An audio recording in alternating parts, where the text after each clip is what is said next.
네, 오늘 저희 YTN의 단독 보도입니다. 윤석열 대통령 당선인이 이제 집무실이 가게 될 국방부 청사 주변의 용산공원, 이 공원 완공을 앞당겨서 국민들에게 전면 개방하겠다라고 약속했습니다. 네, 이를 위해서는 용산 미군기지 오염 문제부터 우선 해결이 돼야 합니다. 하지만 YTN 취재 결과 가장 최근에 진행된 기지 주변 조사에서 발암물질인 벤젠이 기준치의 510배 이상 검출된 것으로 확인됐습니다. 이 내용 취재한 기자와 함께 자세한 내용 알아보겠습니다. 어서 오십시오. 네, 안녕하세요. 네, 취재하느라 고생했고요. 또 어떤 내용이 취재됐는지부터 우선 좀 설명해 주시죠. 네, 앞서 말씀드린 대로 이제 윤석열 당선인이 용산공원 조성을 앞당기겠다 이렇게 발표를 했었는데 저희가 취재해 보니까 가장 최근에 진행된 조사에서도 이 발암 물질인 벤젠, 또 벤젠 말고도 여러 유해 물질이 많이 나왔거든요. 이게 기준치의 많게는 500배 이상 나온 것으로 조사가 됐습니다. 먼저 이 관련 내용이 몇 년 전부터 계속 꾸준히 제기가 되어 왔었는데요. 먼저 용산 미군기지 주변에 이른바 관측공이 여러 개가 있습니다. 말 그대로 땅에 구멍을 뚫어서 지하수를 채취할 수 있는 그런 곳인데요. 이 한국농어촌공사와 서울시가 분기에 한 번씩 또 1년에 4번 지하수를 채취해서 오염도를 분석하고 있는데 저희 취재진도 협조를 받아서 이 미군기지 사우스포스트 주변에서 지하수를 한번 채취를 해봤습니다. 화면이 지금 나가고 있는데요. 이렇게 철판을 열면 밑에 있는 그 땅속에 박혀 있는 관이 그대로 나오거든요. 저게 관측공입니다. 네, 그렇죠. 그래서 이 관측공에 지금 보시는 것처럼 플라스틱 관을 이렇게 내려보내면 이 관에서 밑에 있는 지하수가 차오르는 그런 방식입니다. 지금 저 위치가 서울 용산 녹사평역에서 이제 용산구청으로 가는 길이거든요. 네. 그 길 오른쪽에 보면 이제 미군기지 담장이 쭉 이렇게 이어져 있는데 그 담장 바로 아래에서 측정한 곳입니다. 저 자리가 이제 지하 6m 정도에서 채취한 지하수인데요. 저희가 네. 직접 냄새를 맡아보니까 기름 냄새가 강하게 나기도 했습니다. 지금 그래픽으로 나오고 있는데 이 미군기지 근처에 이런 관측공이 상당히 많거든요. 왼쪽 그래픽이 지금 사우스포스트 주변인데 이런 관측공이 52개가 있고요. 오른쪽 지도는 이제 캠프킴 주변인데 전쟁기념관 근처고요. 여기에는 27개가 있습니다. 이 지하수에서 발암물질도 검출이 된 거죠? 네, 그렇습니다. 지금 앞서 서울시와 관계당국이 이제 지하수를 채취해서 정기적으로 분석하고 있다고 이렇게 말씀드렸는데요. 저희 취재진이 이 자료를 확보를 해서 분석을 한번 해봤습니다. 지도 화면을 다시 한번 보면서 설명을 해드리면요. 지도 왼쪽이 아까 말씀드린 대로 사우스포스트 지역인데 지난해 10월에 저 빨간 관측공에서 발암물질인 벤젠이 기준치의 510배 넘게 검출된 것으로 나타났습니다. 이 벤젠은 아주 낮은 농도에서도 백혈병을 일으킬 수 있는 위험한 물질인데요. 또 이 밖에 다른 관측공에서도 톨루엔, 에틸벤젠 등 다른 유해 물질이 끊임없이 검출되고 있습니다. 전쟁기념관 근처 캠프킴 주변의 오염도도 한번 분석을 해봤는데요. 지금 오른쪽 지도입니다. 이곳에선 지난 2년 동안 벤젠 등 유해 물질이 검출되지는 않았습니다. 다만 TPH라고 즉 유류에 의한 토양 오염 정도가 리터당 900mg을 기록했는데요. 이 공원이나 학교 부지에 적용되는 기준치가 리터당 500mg인데 이 수치를 2배 가까이 넘긴 겁니다. 사실 용산 미군기지 주변 토양과 지하수 오염 문제는 꾸준히 문제가 되어 왔는데 최근이라고 할 수 있는 불과 6개월 전에도 이런 오염이 발견된 겁니다. 그런데 하지만 더 큰 문제는 담장 안쪽 이 미군기지 내부에 대해서는 오염 상태를 확인할 방법이 아예 없다는 점입니다. 아무래도 오염의 진원지인 만큼 담장 밖보다 상황이 심각할 것으로 보이는데 아직 반환이 다 이뤄지지 않아서 안쪽은 조사도 못하고 있습니다. 우리 정부는 매분기 이렇게 지하수를 채취할 뿐만 아니라 조금씩 걷어내서 정화도 하고 있는데요. 정작 오염원에는 접근조차 할 수 없어서 그야말로 밑빠진 독에 물붓기가 되고 있는 상황입니다. 네. 그동안 꾸준히 이 문제가 제기돼 왔었고 또 조사도 이루어졌었고 했는데 그동안의 경과를 좀 정리를 해주시죠. 네. 용산 미군기지 땅을 반환하고 이 자리에 국가공원을 만들겠다. 이런 계획이 처음 나온 게 지난 1990년 노태우 정부 때입니다. 미군기지 이전 비용을 한국 측이 전액 부담하기로 했는데 비용만 2조 원이 넘는 것으로 나타나서 얼마 못 가 흐지부지됐습니다. 그러다가 이제 2001년에 김대중 정부 당시 용산기지 인근 녹사평역 지하에서 기름 유출 사고가 일어났습니다. 이 사고 당시에는 주변 주유소 가운데엔 기름이 유출된 곳이 한 곳도 없어서 주한미군 기지가 오염원으로 지목이 됐는데 주한미군은 이를 부인했습니다. 그런데 우리 환경부와 미국 측이 공동 조사를 한 결과 미군 기지 내 유류 탱크에서 이 휘발유가 유출된 것으로 나타나서 크게 논란이 됐습니다.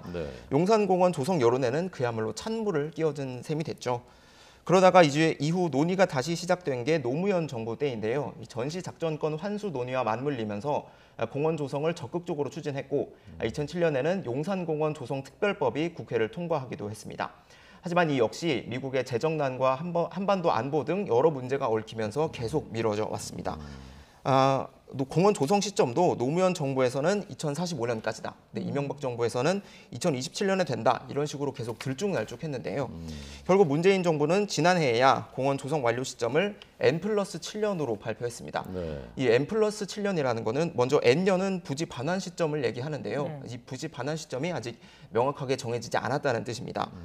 그리고 7년은 돌려받더라도 공원 조성에는 7년이 더 걸릴 것으로 보인다는 건데요. 네, 네. 이 다음 달 이제 윤석열 정부가 출범하는데 아직 조성 시점을 마찬가지로 못 박지는 않았습니다. 근데 당선인이 아시는 것처럼 조성을 앞당기겠다는 의지를 보이고 있어서 이게 과연 가능할까 이런 우려도 계속해서 나오고 있는 상황입니다. 네. 예, 공원 조성이 좀 쉽지 않아 보이는데 가장 큰 문제점이랄까요? 이게 해결되지 못하는 이유는 어디에 있습니까? 네, 가장 큰 쟁점은 역시 환경 오염 정화 비용이 얼마나 되고 또 이 비용을 누가 어떻게 될 것이냐 하는 문제입니다. 일단 비용을 계산하기부터가 좀 쉽지가 않습니다. 네. 앞서 2001년 녹사평역 기름 유출 사고도 보셨는데요. 지난 2017년에 국내 시민단체와 환경단체가 미국 국방부에 용산 미군기지 오염과 관련한 정보를 공개해달라 이렇게 청구해서 자료를 공개했습니다. 네, 네. 그런데 1990년부터 2015년까지 용산 미군기지 안에서 발생한 기름 유출 사고만 무려 84건에 달했던 거죠. 네. 이 가운데 사고 사실을 알린 건 우리 정부에 알린 건 5건뿐이었습니다. 이처럼 주한미군이 아직 밝히지 않은 오염 사고가 더 있을 것으로 보이는데 이 한미 공동 조사에도 현재 협조하고 있지 않아서 이 비용 추산이 어려운 상황입니다. 네. 비용을 누가 낼 것이냐 이것도 상당히 중요한 쟁점인데요. 2001년에 한미 양국이 소파 즉 주한미군 지휘협정에서 환경 조항이란 걸 신설했습니다. 네. 네. 여기에 보면 이른바 키세 기준이 도입이 됐는데요. 인간 건강에 대해서 알려진 임박한, 실질적인, 급박한 이렇게 4가지 환경 오염이 일어난 경우에만 원인 제공 주체에게 환경 오염 정화 비용을 물을 수 있다. 이렇게 명령할 수 있다. 이런 내용입니다. 그런데 미국 측은 주한미군 기지 내 오염이 이 키세 기준에 해당하지 않는다면서 환경 정화를 거부하고 있습니다. 우리 정부는 당연히 이 키세에 해당한다는 입장이고요. 이런 문제들이 얽히면서 용산기지 부지 반환율은 현재 10%대에 머무르고 있는데 전체 반환 시점은 역시 아무도 알 수 없는 상황입니다. 네. 그러니까 문제는 지속적으로 제기돼 왔었고 이런 문제를 몰랐었던 것은 아닌데 지금 중요한 것은 이제 새 정부가 여기에 공원을 빨리 만들어서 국민들에게 돌려드리겠다라고 하면서 이제 이슈가 되고 있는 것인데 그러면 이 부분은 어떻게 되는지 그 부분 취재한 걸 좀 더 설명을 좀 해주시죠. 네, 일단 현재 정부의 방침은요. 일단 오염이 계속해서 일어나고 있으니까 일단 부지를 다 반환받은 다음에 우리 돈으로 정화를 하고 그리고 그 비용을 나중에 청구하겠다 이런 입장이거든요. 사실 이 자체도 실현 가능성이 좀 크지는 않아 보이는데 만약 새 정부가 용산공원 조성 계획을 추진하면서 부지 반환을 앞당길 경우에 협상에 불리한 요인이 될 수 있다는 지적도 나옵니다. 네, 네. 그렇지 않아도 오염 정화 책임을 인정하고 있지 않은 미국이 이 기회에 정화 비용까지 모두 떠넘길 수 있다는 건데요. 한마디로 아쉬운 건 우리 정부라는 얘기입니다. 환경단체의 인터뷰 한번 들어보시겠습니다. 네. 시간을 딱 못 받고 그 전에 무조건 반환을 받겠다. 그게 25%든 100%든 간에 반환을 받겠다 하면 조건은 딱 하나죠. 미군이 요구하는 모든 조건을 다 들어줘야 한다. 오늘 아침 이렇게 YTN 보도가 나간 이후에 대통령직 인수위원회가 브리핑에서 관련 답변을 내놨는데요. 어떤 방안이 가장 열린 공간일지 고민하고 있다. 다만 구체적인 사안은 결정된 바 없다. 이런 원론적인 답변이었습니다. 만든다면 어떻게 만들어야 할지 그 현실적인 방안은 있습니까? 네, 서울 지도를 보시면 서울 중심부에 200만 제곱미터 넘는 땅이 용산공원 부지로 남아 있습니다. 이 땅은 지금 용산공원을 만들기로 이미 법으로 정해져 있기 때문에 언젠가는 공원을 만들어야 하는 곳입니다. 네. 이 문제를 취재하면서 저희가 전문가들의 얘기도 많이 들어봤는데 오염 정화 작업이 반드시 필요하다는 게 공통된 의견이었습니다. 정화 사업 없이 공원을 만들면 오염 물질 등이 지하수를 타고 주변 지역까지 퍼질 수 있다는 건데요. 이 한 전문가는 용산기지 전체 오염을 정화하는 데만 수조 원 정도는 당연히 들 것이다. 이렇게 전망하기도 했습니다. 다만 모든 오염을 정화할 필요는 없고 인체에 해를 끼치지 않을 정도로만 정화한 뒤 이를 관리할 수는 있다고 설명했는데요. 이 정도는 이미 우리 기술력으로도 충분하다는 겁니다. 그럼 결국 관건은 속도와 절차에 달려 있다고 볼 수 있습니다. 오염 책임이 누구에게 있고 정화 비용은 누가 어떻게 될 것인지 한미 두 나라 사이의 합의가 먼저 이뤄져야 하고 이를 위한 충분한 시간도 있어야 합니다.